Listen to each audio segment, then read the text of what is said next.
Welcome to Leo news. నమస్తే. నమస్తే. మనం పింఛన్ల పంపిణీ గురించి ఈ మధ్య రచ్చ కొనసాగుతూనే ఉంది. లాస్ట్ మంత్ చూసుకుంటే కనుక చాలా మందిని ఇబ్బంది పెట్టారు పింఛన్ లేకుండా. ఇప్పుడు ఈ నెల చూసుకుంటే బ్యాంకుల్లో పింఛన్ వెళ్ళి అడిగితే, సచివాలయానికి వెళ్ళి మా పింఛన్ ఏమైందని అడిగితే మీ బ్యాంక్ ఖాతాలో జమ అయిందని చెప్తున్నారు. కానీ కొంతమందికి 2-3 ఖాతాలు ఉన్న వాళ్ళు ఎందులో జమ అయిందో కొంతమంది తెలియట్లేదు. కొంతమందిని చూస్తేనేమో అసలు బ్యాంక్ అకౌంటే లేకుండా వాళ్ళ పేరు మాత్రం వాళ్ళ దగ్గర ఉంటుందంట. అంటే బ్యాంక్ ఖాతాలో మేము జమ చేసామని వాళ్ళ పేరు చూపిస్తున్నారు. దీన్ని ఎలా చూడొచ్చు అంటారు?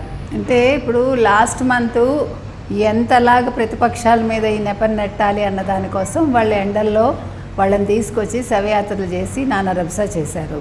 అసలు ఈ పింఛన్ల పంపిణీ లేకుండా చేయటానికి, వాలంటీర్ వ్యవస్థ లేకుండా చేయటానికి ప్రతిపక్షమే ఇందుకు ఆధారమైంది అని చెప్పారు వాళ్ళు. అంటే ఆయన మీద నింద మోపారు. కానీ కేంద్ర ఎన్నికల సంఘం ఖచ్చితంగా చెప్పింది, ఈసారి మీరు ఫస్ట్ ఎట్టి పరిస్థితుల్లోనూ పింఛన్లు వెయ్యాలి అని. వీళ్ళు కూడా వేస్తామని చెప్పారు. అయితే వేస్తామన్నప్పుడు 75% అకౌంట్లు ఉన్నాయని చెప్పారు ఈసారి. గత నెల ఏం చేశారు వాళ్ళు? ఇదే గత నెల వాళ్ళు ఏం చేశారు? గత నెలేమో అకౌంట్లు లేవని చెప్పారు. ఇప్పుడు 75% అకౌంట్లు ఉన్నాయి, 25% మేము పెద్దవాళ్ళు, వృద్ధులు, తర్వాత మహిళలు, తర్వాత దివ్యాంగులు, ఇలాంటి వాళ్ళందరికీ మేము ఇంటికి వెళ్ళి పంపిణీ చేస్తూ ఉన్నారు. అంటే వాళ్ళు మాటలు చెప్పేది ఒకటి, చేతలు ఒకటిగా ఉంటున్నాయి. అందులో భాగమే మీరు అడిగింది. ఇప్పుడు ఇంచుమించు 69% చిల్లర పెన్షన్దారులు ఉన్నారు. అందులో 19% మందికి వీళ్ళు ఇంటికి వెళ్ళి పంపిణీ చేయాలి. మిగతా వాళ్ళకి బ్యాంక్ అకౌంట్లు ఉన్నాయని చెప్పారు. అదే చెప్తున్నా, ఇవన్నీ కాకి లెక్కలే. అసలు ఎవరి దగ్గర సరైన సమాచారం లేదు. అసలు వాలంటీర్లు అనేవాళ్ళు లేరు కాబట్టి ఇది పంపిణీ చేయకూడదు అన్నది జగన్మోహన్ రెడ్డి పథకం, ఆయన పన్నాగం అదే. అంటే ఇదంతా నెపం చంద్రబాబు మీద నెట్టేసి ఎలాగైనా ఇంకో నెల కూడా ఇలాగే గడిపేద్దాం. ఇక్కడ విషయం ఏంటంటే డబ్బులు లేవు అని. ఇక్కడ ఇంకోటి చూసుకోవాల్సింది ఏంటంటే, డబ్బులు లేవనే సంగతి పక్కన పెట్టి వాలంటీర్లు వెళ్ళిస్తున్నారు కాబట్టి పత్రం అనేది ఇన్ని రోజులు తెలియలేదు. ఇప్పుడు పింఛన్లు ఎవరి ఖాతాలోకి వెళ్తున్నాయి, ఎంతమందికి వెళ్తుంది అనేది ఇప్పుడు ఆ లెక్కలు బయటకు వస్తున్నాయి అంటారా? తప్పకుండా. ఇప్పుడు అకౌంటబిలిటీ వచ్చింది. ఇంతకుముందు అకౌంటబిలిటీ లేదు. అంటే ఎవరికి నిజంగా వెళ్తున్నాయా, ఎవరికి వెళ్తున్నాయి, సరైన వ్యక్తులకు వెళ్ళాయా అనేది అది ఆ వాలంటీర్లకే తెలియాలి, ఇంకా ఎవ్వరికీ తెలియదు. కానీ ఇప్పుడు సిచ్యువేషన్ మారిపోయింది ఈ నెల. అంటే ఇప్పుడు వీళ్ళ దగ్గర సరైన లెక్కలు లేవు, సరైన పేర్లు, అంటే ఆ లిస్టు లేదు. అంటే వీళ్ళు ఏది కూడా సరిగా నిర్వహించలేదన్నమాట. ఇప్పుడు నిన్న ఆస్తి పత్రాల కోసం భూ యాజమాన్య హక్కు చట్టం ఏదైతే ఉందో దాని విషయంలో ఆయన ఏం చెప్పాడు? ఈ గవర్నెన్స్ తప్పే ఉంది అన్నాడు. ఈ గవర్నెన్స్ ఉండేది, ఈ గవర్నెన్స్ తీసుకురావటం తప్పే ఉంది. మీ ఆస్తులు దస్తావేజులు ఎందుకు మీకు, మేము ఆన్లైన్లో ఉంటాయన్నాడు. మన సొంత ఆస్తులు ఆన్లైన్లో ఉంటాయి కానీ మన అకౌంట్ వివరాలు మాత్రం వాళ్ళ దగ్గర ఉండవు. అంటే వాళ్ళు పంపిణీ చేయాల్సిన పెన్షన్ల విషయంలో అకౌంట్ నెంబర్లు వాళ్ళ దగ్గర ఉండవు, పేర్లు ఉండవు, మొత్తం లిస్ట్ ఉండదు. అంటే వాలంటీర్లు ఒక్కళ్ళేనా దానికి బాధ్యులు? అంటే వాలంటీర్లు అయితే మీరు వ్యవస్థ నడవదా? అంటే ఒక వ్యక్తి లేకపోతే వ్యవస్థ నడవదు అని వాళ్ళు చెప్తున్నారు. కాబట్టి ఇప్పుడు ప్రజలు పాపం ఎన్ని చోట్లమ్మా ముప్పాళ్ళలో అడిగితే వాళ్ళు బ్యాంకు వాళ్ళు వెళ్ళి అన్నట్టు బ్యాంకు వాళ్ళ దగ్గరికి వెళ్తే తెలుగుదేశం వాళ్ళు ఆపేశారంటే వాళ్ళు తిట్టిపోసారట. తెలుగుదేశానికి ఏంటి సంబంధం, నువ్వు మా అకౌంట్స్ చూపించు అని.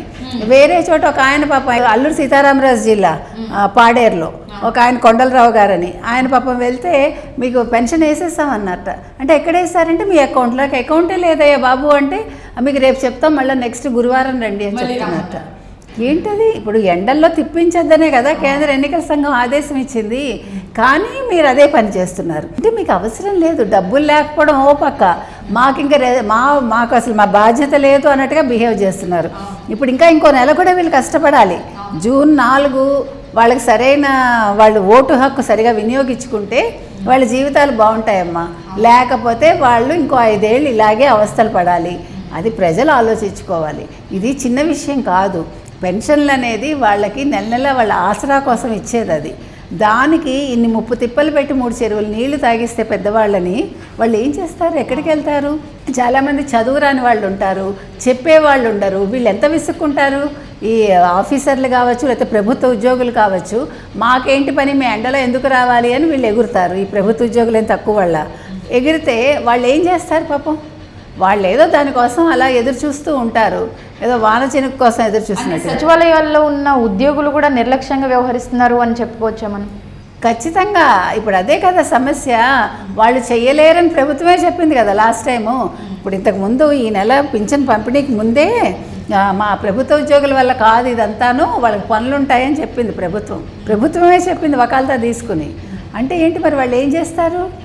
ఇంతమంది టీచర్లు ఉన్నారు, ఇంతమంది ప్రభుత్వ ఉద్యోగులు ఉన్నారు, 4 లక్షల మంది ఉన్నారు, పంపిణీ చేయలేరా? ఇది చాలా చిన్న విషయం. నిజంగా నువ్వు తలుచుకుంటేనమ్మా 2 రోజుల్లో చేయొచ్చు.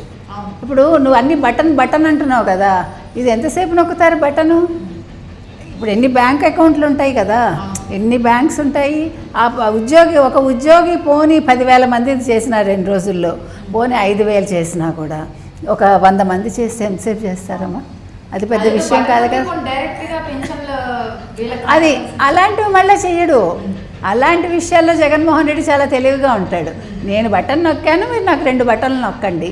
ఈసారి 2 బటన్లు ఆలోచించి నొక్కండి ప్రజలు. ఎందుకంటే ఆ 2 బటన్లతోనే వాళ్ళ భవిష్యత్తు ఉంది. ఇప్పుడు వాళ్ళ ఆస్తులు కూడా అందులోనే ఉన్నాయి. ఇప్పుడు ఆ బటన్లోనే వాళ్ళ ఆస్తులు ఉన్నాయి. ఈ భూ యాజమాన్య హక్కు చట్టం ఏదైతే ఉందో ఇది అమలు అయితే మాత్రం ప్రజలకి పెన్షన్ కాదు కదా, వాళ్ళు ఇలా చెప్పే మనకి ఆంధ్రప్రదేశ్ ప్రజలకి. అంటే మీరు అన్నట్టు ఒక్క చోట ఓన్లీ పాడేరులోనే కాకుండా ఇంకా ఒక 2-3 చోట్ల, శ్రీకాకుళం, గుంటూరు, తర్వాత కడపలో, విజయనగరం, కడప దగ్గర ఎన్ని ఊళ్ళో కడపలో, అది కూడా మన ముఖ్యమంత్రి గారి జిల్లా, అది నియోజకవర్గం. ఇప్పుడు భారతిరెడ్డి గారు వేరే అక్కడికి వెళ్ళి ప్రచారం చేస్తున్నారు. ఇప్పుడు వాళ్ళందరూ మరి ఏం సమాధానం ఇస్తారు? వీళ్ళందరినీ నిలదీయాలి. ఇప్పుడు భారతిరెడ్డిని, సమతారెడ్డిని, అవినాష్ రెడ్డిని, మన జగన్మోహన్ రెడ్డిని, నలుగురిని అక్కడ ప్రజలు నిలదీయాలి. మా పెన్షన్ లేవు మహానుభావ, మీరందరూ ప్రచారానికి వస్తున్నారు, ఓట్లు అడుగుతున్నారు, కానీ గడప గడపకి వెళ్ళలేకపోతున్నారు, రోడ్డు మీదే నడుస్తున్నారు. కాబట్టి రోడ్డు మీదే వాళ్ళు అడుగుతారు, నిలదీస్తారు. చూద్దాం ఏం చేస్తారు. ఇలా చూసుకుంటే కనుక ప్రచారాలకే వాళ్ళు ఎండలో తిరగలేకపోతున్నారు, మీరు అన్నట్టు గడప గడపకి వెళ్ళి ప్రచారం చేయలేకపోతున్నారు. అలాంటిది వృద్ధులు ఇలా మండు టెండలో సచివాలయాల్లోకి వచ్చి ఇంత ఇబ్బంది పడుతుంటే వాళ్ళకి అసలు అంత ఆనందం ఏంటి నాకు అర్థం కావట్లేదండి. వాళ్ళకి వచ్చే లాభం ఏంటి? లాభం ఏంటంటే వాళ్ళు పదవిని అనుభవిస్తున్నారు, ఆస్తులు కూడబెట్టుకున్నారు. వాళ్ళకి ఏంటి పడుతుంది? వాళ్ళ ప్రాణాలు ఆఫ్టర్ ఆల్ వాళ్ళకి. ఇప్పుడు నాకు గులకరాయి తగిలితే నాకు ప్రాణం గట్టిది, కానీ నీ ప్రాణం పోతే నాకు గట్టిది కాదు కదా. నేను ముఖ్యమంత్రిని, అది మర్చిపోతున్నారు మీరు కదా. నేను ముఖ్యమంత్రి, నాకు ఏదైనా అయితే రాష్ట్రం అంతా అల్లకల్లోలం అయిపోతుంది. ఒక వృద్ధుడు చచ్చిపోతే ఏముంది, పెద్ద విషయం కాదు కదా. వయసు అయింది, చచ్చిపోయాడని చెప్తాము. అంత ఘోరంగా ఉంది పరిస్థితి ఆంధ్రప్రదేశ్. అంటే ప్రచారాలు చూసుకుంటే పొద్దునంతా చేస్తున్నారు, తర్వాత రెస్ట్ తీసుకుంటున్నారు, మళ్ళీ కొంచెం చల్లబడిన తర్వాత ప్రచారం చేస్తున్నారు. అవును, మరి వాళ్ళ ప్రాణాలు ముఖ్యం కదమ్మా. వాళ్ళ కలర్ పోకూడదు, వాళ్ళకేమో ఎండ దెబ్బ తగలకూడదు, వడదెబ్బ తగలకూడదు, వాళ్ళ గ్లామర్ తగ్గకూడదు. సో వాళ్ళు చాలా జాగ్రత్తగా ఉంటారు. ఏసీ బస్సులో చేస్తాడు. వీళ్ళు ఏముంది పాపం, కష్టపడి ఓ కర్ర పట్టుకుని ఎండల్లో కళ్ళు కనిపించక కష్టాలు పడేది వీళ్ళు. మరి ఆయన వేస్తున్నాడు కదా డబ్బు. ఇప్పుడు జగన్ ఫోటోతో అన్నీ చేస్తాడు కదా, జగన్ అన్ని ఇస్తున్నాడు కదా, అది ప్రజల సొమ్ము, జగన్ అన్ని ఇస్తున్నాడు కాబట్టి అంతే అనుభవించాలి వీళ్ళు అది ఆలోచించుకుని ఓటేయాలి. ఇంకా నెక్స్ట్ జూన్ కూడా అంతే. జూన్ రిజల్ట్ వచ్చే వరకు ఈ 2 నెలలు భరించాలి.